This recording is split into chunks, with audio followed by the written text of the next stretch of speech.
की वाटिका है। योगी की वाटिका है वो महाराज जनक की पुष्प वाटिका, और भोगी की जो वाटिका है वो दशकंठ रावण की अशोक वाटिका है।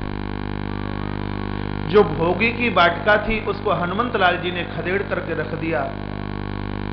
जो योगी की वाटिका वो सदैव शाश्वत सलामत बनी रही।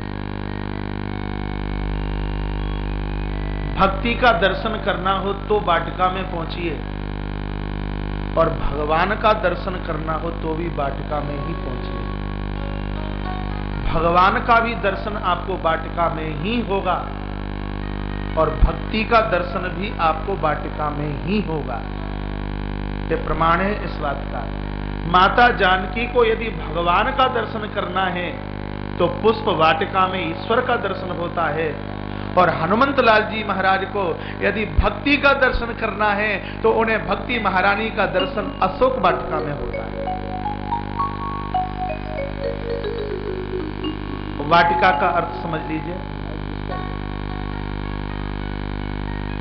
हरित जीवन, पल्लवित जीवन, संस्कारित जीवन, भक्ति से ओतप्रोत जीवन, सुंदर विचारों से भरा हुआ जीवन, ईर्षा रागता और द्वेषता के विहीन जीवन, सत्कर्म से सौंदर्य प्राप्त करता हुआ जीवन,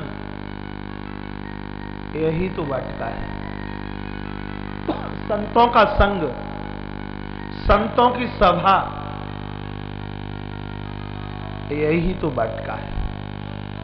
आइए हम उस वाटिका में प्रवेश करते हैं जिस वाटिका में सीताराम सरकार का मिलन होता है। हम उस वाटिका में प्रवेश करते हैं जिस वाटिका में भक्ति और भगवान का मिलन होता है। हम उस वाटिका में प्रवेश करते हैं जहां जिस वाटिका में एक श्रद्धा का बहुत बड़ा मंदिर बना हुआ है। हम उस वाटिका में प्रवेश करते हैं। मेरे प्रभु श्री राम श्री लखन को साथ में लेते हुए, और जैसे ही इन्होंने वाटिका में प्रवेश किया तो माली लोग चारों तरफ से दौड़ते दौड़ते आए, प्रभु के चरण स्पर्श किए, कहा सरकार हमें बताइए हमारे लायक सेवा। सरकार ने कहा फूल तोड़ने के लिए आए गुरुदेव की सेवा के लिए। मालियों ने कहा ये काम तो हमारा है, ये तो सेवा हमें सौंपिए, हम आपको फूल थोड़े ही तोड़ने देंगे। भगवान प्रभु श्री राम ने कहा कि भगवान का काम, गुरुजनों का काम हमें अपने हाथों से करना चाहिए। किसी ने आपको आदेश दिया है, आपसे प्रार्थना की है, अरे भैया ये काम कर देना, आपने अगले वाले से कह दिया, और उसने अगले वाले से कह दिया, उसने और अगले वाले से कह दिया, और काम किया ही नहीं, काम हुआ ही नहीं। जिनको संत महापुरुषों का आदेश मिलता है वो बड़भागी हैं। किसी और के कंधे पर न डालें, उसको अपने आप पूरा कर ही देना चाहिए। राम जी ने कहा गुरुदेव का आदेश हमारे लिए है, इसलिए इस कार्य को तो हम अपने हाथों से ही करेंगे। मेरे प्रभु राम वाटिका में प्रवेश कर रहे हैं। कुछ फूल ऐसे थे जो भगवान सूर्य को देख करके मुखरित हो रहे हैं, प्रसन्न हो रहे हैं, सूर्य भगवान को देख करके खिल रहे थे।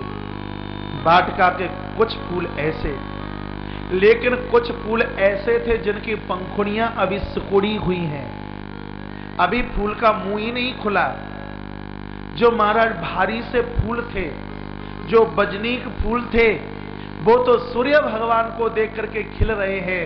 जो हल्के से थे, बिल्कुल छोटे थे, वो सूर्यवंशी भगवान राम को देख करके खिल गए। महाराज प्रभु राम को देख करके पुष्प भी आज खिल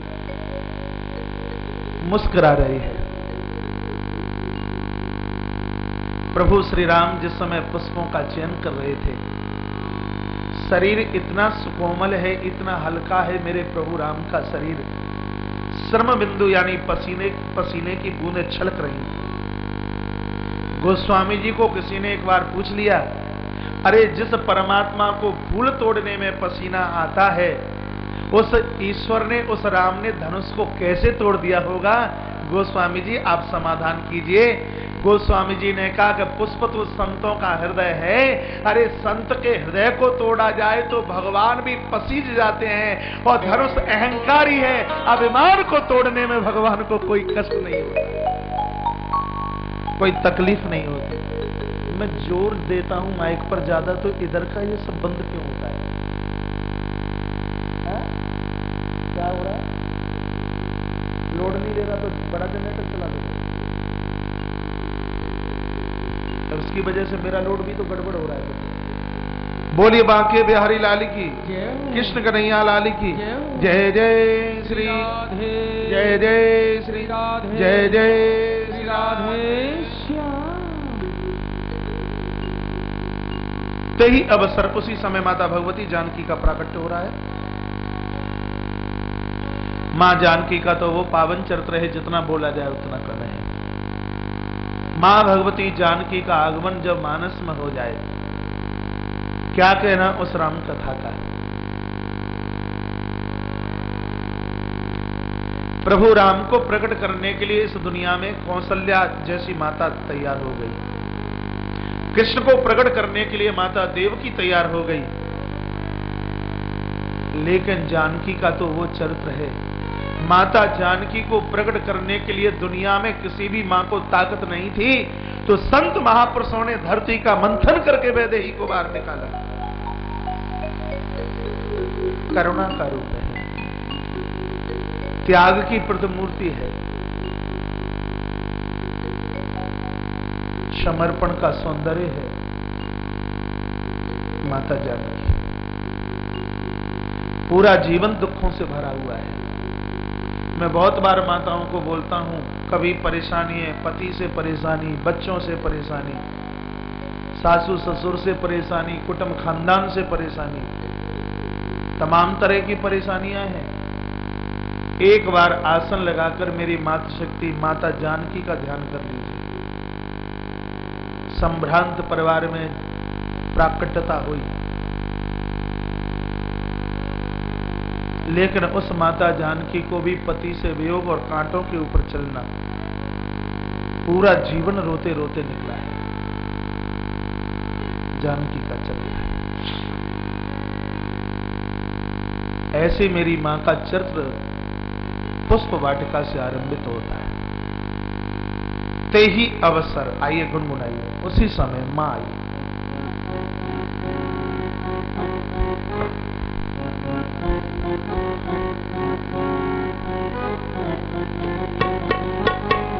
ते ही अवसर से तातः आई, ते ही अवसर से तातः आई, गिरिजा पूजन जनन पठाए, ते ही अवसर से तातः आई, गिरिजा पूजन जनन पठाए, संग सखी सब सुभग दयानी, संग सखी सब सुभग दयानी, गावै गीत मनोहर वाणी, गावै गीत मनोहर वाणी,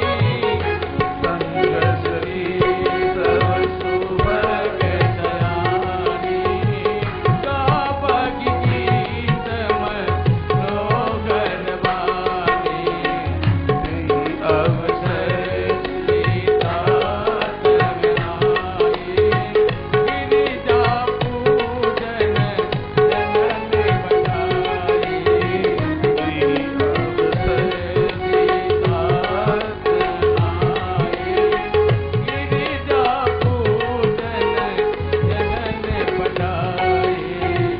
उसी समय माता जानकी का आगमन हुआ, पुष्प वाटिका में प्रवेश किया। अभी प्रभु राम की दृष्टि माता जानकी के ऊपर पड़ी नहीं। मां जानकी ने सबसे पहले बगीचे में प्रवेश किया, उसके बाद में सरोवर में स्नान किया और उसके तत्पश्चात परंबा गौरी के मंदिर में जाकर के पूजा की। पूजा की पूजा की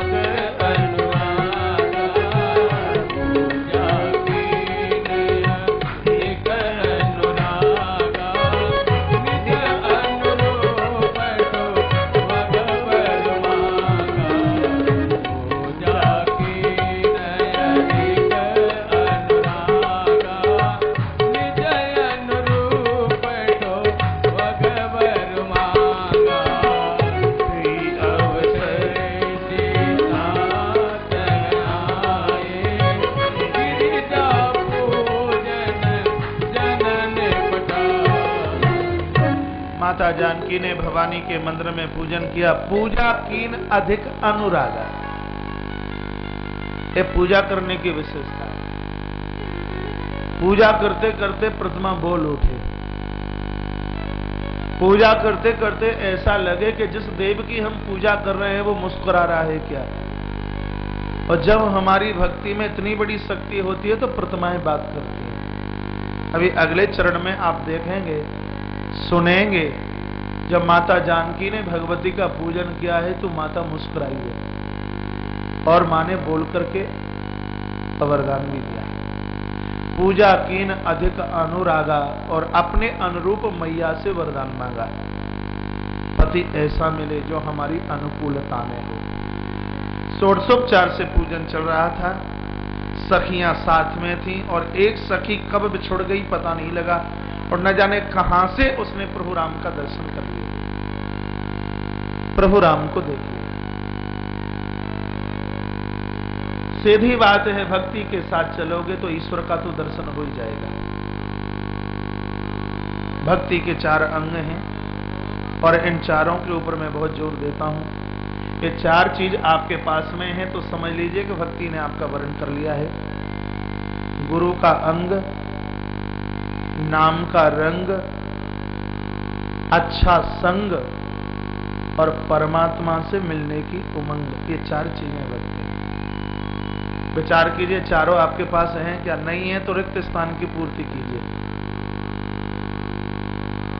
महापुरुषों की सानिध्यता, उन्होंने जो कहा है, दूसरा सूत्र है, उन्होंने जो कहा है उनकी बात के ऊपर अमल कीजिए। तीसरा सूत्र है अच्छे लोगों का साथ कीजिए। गोस्वामी जी ने यहां तक लिख दिया है कि परमात्मा प्रकट हो जाए, एक हाथ में हो नरक और एक हाथ में हो कुसंगति, तो नरक मांग लेना लेकिन कुसंगति मत मांगना। नरक मांगने से कुछ समय बिगड़ेगा लेकिन कुसंगति मांगने से ये लोक और परलोक दोनों के दोनों बिगड़ जाएंगे। बरु भल वास नरक करी ताता, दुष्ट संग जनी देही विदाता। नरक मिल जाए बढ़िया है लेकिन बुरे व्यक्ति का संग न मिले, इसके साथ से ये लोक और परलोक दोनों के दोनों बिगड़ते हैं। पहला सूत्र है गुरु का अंग यानी संतों की सानिध्यता। दूसरा है नाम का रंग, उन्होंने जो कहा है उसके ऊपर पूर्ण अमल। मैंने इस जगत में ऐसे बहुत से लोगों को देखा जो महापुरुषों के वाक्यों के ऊपर सदैव न्यौछावर रहता है। महापुरुष भी ईश्वर से जुड़ने वाली बात करता है, जो महापुरुष है अपने आप में। तीसरा सूत्र है अच्छा संग, बढ़िया लोगों के साथ दोस्ती कीजिए, बढ़िया से बढ़िया, जो ईश्वर को मानते हैं, धर्म को मानते हैं, माँ बाबूजी को मानते हैं, ऐसे लोगों का साथ कीजिए। और चौथा सूत्र है मिलने की उमंगता, तड़फन, प्रभु से मिलने की उमंग। एक बार स्वामी विवेकानंद जी महाराज ने गुरुदेव को पूछा कि ईश्वर से मिलने की तड़फन कितनी होनी चाहिए। परमहंस जी ने कहा मेरे पास थर्मामीटर तो है नहीं, सो नाप के बता दूं, कभी मौका मिलेगा तब बता देंगे। तो एक दिन की बात परमहंस बोले स्वामी विवेकानंद जी को, चलो चलते हैं आज काली घाट पर गंगा स्नान करेंगे। सो गुरु और शिष्य दोनों स्नान करने के लिए गए। जो ही स्वामी विवेकानंद जी महाराज ने डुबकी लगाई तो परमहंस ने गर्दन मरोड़ दी नीचे के लिए। स्वामी जी डूबने लगे, कहा गुरुजी मर जाएंगे तभी बचाओगे क्या, और मैं डूबने वाला हूं, मुझे कैसे भी बचा लीजिए। मस्तिष्क से हाथ उठाया, खींचकर बाहर लेके आए, कहा पुत्र तुम्हारे प्रश्न का समाधान किया है। पता लगा कि ईश्वर से मिलने की तड़फन कितनी होनी चाहिए। कहा नहीं तो मुझे तो नहीं लगा। तब स्वामी जी ने पूछा परमहंस जी ने, जब डूब रहे थे तब तुम्हें कैसा लग रहा था? कि जब मैं डूब रहा था तब मुझे ऐसा लग रहा था कब जल्दी से नदी का किनारा मिल जाए। जैसे डूबते हुए तुझे नदी के किनारे की तड़फन थी, उसी प्रकार से भव सागर में डूबते हुए लोगों को भगवान के क्षण रूपी किनारे की आवश्यकता है। इतनी तड़फन होनी चाहिए, परमात्मा से मिलने के लिए इतनी व्याकुलता होनी चाहिए, मिलने की उमंग। भक्ति के 4 सूत्र हैं। तो ये 4 सूत्र होंगे तो एक न एक दिन ईश्वर का तो दर्शन हो ही जाएगा। परमात्मा का दर्शन किया, सीधे दौड़कर उसी मंदिर पर पहुंचे। मुझे तो ऐसा लग रहा है कि पूरा का पूरा ये संत का काम कर रही है सखी, सदगुरु का काम कर रही है। जिनको ईश्वर का दर्शन हो गया है वो दूसरों को भी कराए, जिनको सत्संग में आनंद आने लगा है वो दूसरों को भी आनंद दे दें। उस आनंद के भागीदार अकेले ही न बने, सबको आनंद बांटे। चौड़ी की आवाज कम कर दो। दौड़ करके पहुंची और माता जानकी को जाके कहा, बड़े सुंदर 2 राजकुमार इस वाटिका में आए हैं। ऐसे राजकुमार इन आंखों ने पहले तो कभी देखे नहीं। चलो तो हम तुम्हें भी दिखा दे, तुम्हें भी दर्शन करा दे। जानकी ने पूछा, राजकुमार काय के लिए आए हैं? आए थे फूल तोड़ने के लिए, और ये बोलती है कि बगीचे को देखने के लिए आए हैं। झूठ क्यों बोली ये सखी, झूठ क्यों बोली? क्योंकि जब ये देख के आई थी तो भगवान फूल तोड़ ही रहे थे, और ये नहीं कहती कि फूल तोड़ने के लिए आए हैं, ये बोलती है कि बगीचा देखने के लिए आए हैं। ऐसा क्यों? ऐसा इसलिए कि सखी काम कर रही है गुरु का, और गुरु धन्य वो है जो भगवान की नीची नहीं भगवान की ऊंची करे। अब ये कहीं ये बोल देती कि फूल तोड़ने के लिए आए हैं तो भगवान की नीची हो जाती, क्योंकि जानकी ये सोचती कि फूल तोड़ना माली का काम है, और ये काय के राजकुमार हैं, इनके पास नौकर चाकर नहीं, फूल भी अपने हाथों से तोड़ने पड़ते हैं। तो बोल दिया कि ये बगीचे को देखने के लिए आए हैं। बगीचा है संसार, और परमात्मा तो महाराज इसके दृष्टा ही तो हैं, इसलिए उसने बहुत सुंदर कहा। आइए सुंदर चौपाई उठाते हैं ताली के साथ। देखन बाग कुंवर 2 आए, पाए किशोर सब बात सुहाए। देखन बाग कुंवर 2 आए, पाए किशोर सब बात सुहाए। देखन बाग कुंवर 2 आए, देखन बाग कुंवर 2 आए। पाए किशोर सब बात सुहाए। अरसी सब सखी सगाई, सिया सिया अति उदय कंठा जाए। दोनों हर से जब सके सयाने। सिया सिया अति उदय कंठा जाने। देखन बाग कुंवर 2 आए, देखन बाग कुंवर 2 आए। पाए किशोर सब बात सुहाए। देखन बाग कुंवर 2 आए, पाए किशोर सब बात सुहाए। देखन बाग कुंवर 2 आए, पाए किशोर सब बात सुहाए। देखन बाग कुंवर 2 आए, पाए किशोर सब बात सुहाए। देखन बाग कुंवर 2 आई, बगीचा देखने के लिए आए। चलो एक बार हम तुम्हें भी दर्शन करा दें। बिल्कुल सखी पूरा सदगुरु का काम करती है, और लेकर के चली। माता जानकी को अभी प्रभु का दर्शन होगा, और ये मैं प्राय प्रवचन में निवेदन करता ही रहता हूं, जिनको ईश्वर का दर्शन करना है तो वो लोग 3 वो काम करें जो माता जानकी ने किए हैं, ईश्वर का दर्शन हो जाएगा। मां जानकी ने जो 3 काम किए, चौथा कुछ भी मत कीजिए, 3 कर लीजिए, भगवत दर्शन हो जाएगा। पूरे पुष्प वाटिका का सार ही नहीं, ये पूरी मानस का सार है। 3 काम क्या किए माता जानकी ने? माता जानकी ने पहला कार्य किया, बगीचे में चल के आई है। दूसरा कार्य किया, सरोवर में स्नान किया है माता ने। तीसरा कार्य माता जानकी ने किया है कि गौरी के मंदिर में पूजन किया। इन तीनों का मतलब क्या है? बगीचा सत्संग का प्रतीक है। बगीचा संतों की सभा है, संतों की सानिध्यता प्राप्त कीजिए, सत्संग कीजिए, संतों का साथ कीजिए, नित्य सत्संग कीजिए। सत्संग मीन्स अच्छा संग, बढ़िया संग।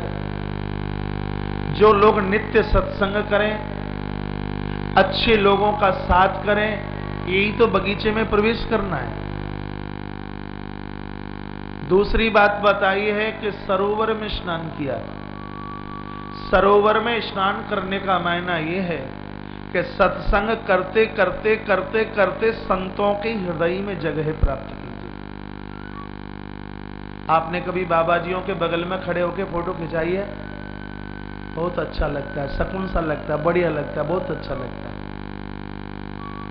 संतों के बगल में फोटो, गुरुजनों के बगल में फोटो खिंचाए, बहुत अच्छा लगता है। आप फोटो खिंचाइए, विरोध थोड़ी ही करता हूं, मुझे भी अच्छा लगता है।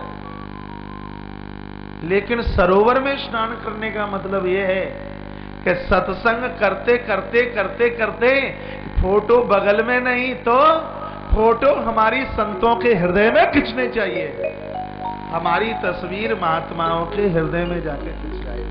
हम गुरुजनों को याद करें, बहुत अच्छी बात है, लेकिन हमारे समर्पण में इतनी बड़ी ताकत हो कि गुरुजन हमें याद करना शुरू कर दें। कौन कहता है कि संत भक्तों को याद नहीं करते? बहुत याद करते हैं। वो ताकत हमारी श्रद्धा के श्रद्धा के अंदर होनी चाहिए। इतना सत्संग कीजिए, इतना भजन कीजिए, इतना पूजा पाठ कीजिए, इतना समर्पण कीजिए। हमारी फोटो गुरुजनों के बगल में नहीं, हमारी फोटो गुरुजनों के हृदय में खिंच जाए। यह दूसरी घटना है। तीसरी घटना है मंदिर में दर्शन। मंदिर में बैठी हुई जगदम्बा श्रद्धा का प्रतीक है।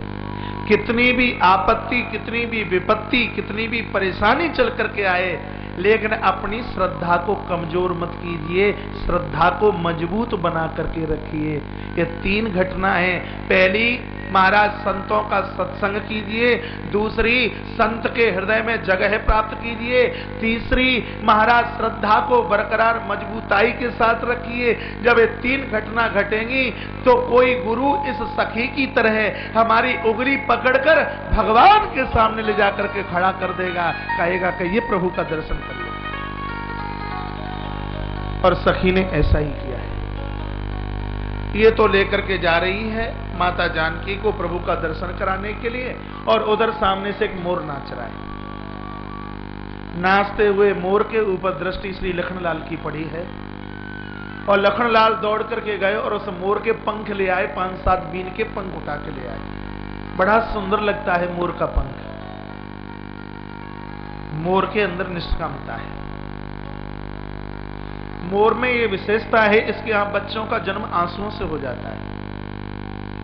मोर निष्कामी है, इसलिए श्री कार्तिकेय जी महाराज मोर का वाहन बनाते हैं।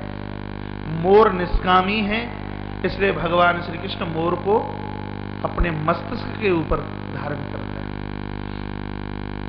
वराहा पीडम नटवर वपु कर्णयो कर्णिकारम विवृदवाश कनक कुशम वैजयंतीम च मालाम रंध्रान वेणुर्दर्शोदया पूर्यन गोप वृंदई वृंदारण्यम सपद रमणम प्राविशद गीत कीर्ति।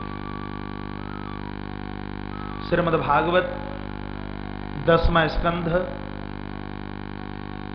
अध्याय नंबर 21 और श्लोक नंबर 5। कृष्ण के अनुयायी बहुत बैठे हैं, याद कर लेना है श्लोक,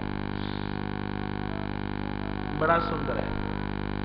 सुखदेव भगवान ने वेद व्यास के द्वारा प्रणीतम 18,000 श्लोकों का गायन किया। संतों से सुना है कि व्यास जी ने 17,999 ही श्लोक लिखे हैं। ये एक श्लोक व्यास जी की रचना में नहीं, तो स्वयं बांसुरी के मुंह से भगवान के श्रृंगार रस का वर्णन हुआ है। उसमें मोर मुकुट का बड़ा विलक्षण वर्णन किया है। चाहे मेरे राम रहे हों, चाहे मेरे कृष्ण रहे हों, मोर के पंख का बड़ा मान किया, बड़ा सम्मान किया। आप कहें तो राम जी के चरित्र से हल्का एक क्षण के निकल के लिए थोड़ा कृष्ण के पास जाने का मन कर रहा है। 1 मिनट के लिए, ज्यादा समय नहीं लेंगे। मोर मुकुट वाले ईश्वर दीजिए,